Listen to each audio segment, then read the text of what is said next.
عليكم ورحمة الله وبركاته. أهلا وسهلا ومرحبا بكم أصدقائنا في كل مكان على اليوتيوب. معكم محمد الأمير في إصلاح وصيانة الأجهزة الكهربائية. معانا لندا النهاردة، لندا ليد. الليد فيها حتة من الليد بايظة، قطعة من الليد ده بايظة، مش عارفين هي يعني ايه. فاحنا بناخدها بالوايم كده بالشكل. هنلاقي دي فيها نقطة في النص اهي، هنجرب فيها بسلك نشوفها هي اللي ايه، اللي فاصلة ولا ايه. الأول هنوصل الكهرباء فيها. وصلنا الفيشة هنا اهي مع الدواية مع السلك اهو.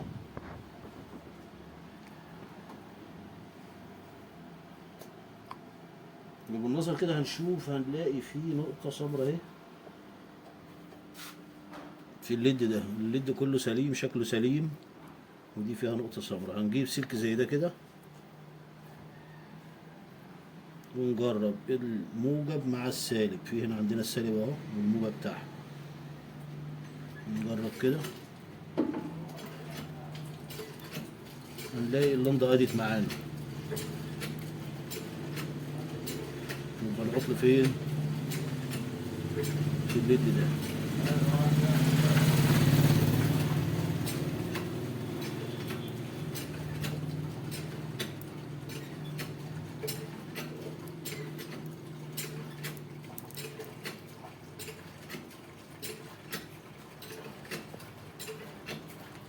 هنشيل الفيشة.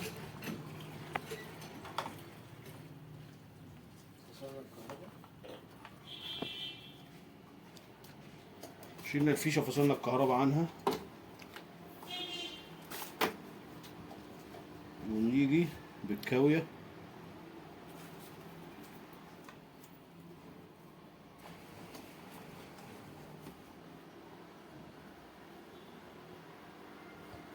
نعمل الليد ده كده، نعمله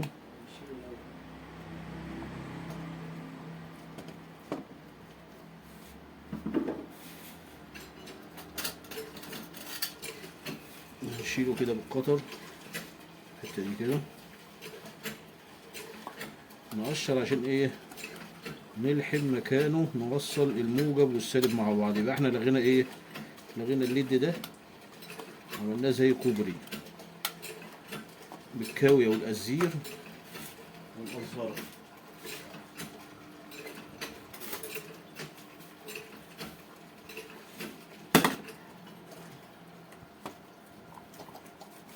ونقول اللي هي تشتغل بعد كده معانا.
الكاوية عندنا بطيئة كده، الكاوية ضعيفة شوية.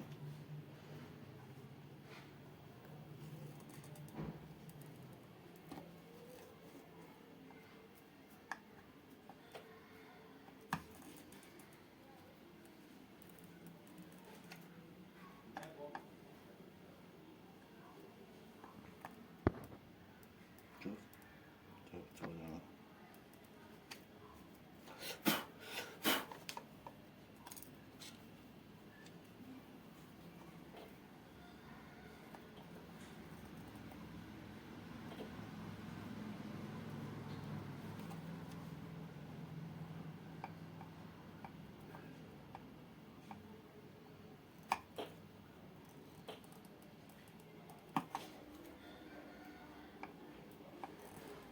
افصل بقى أنا من الحمل.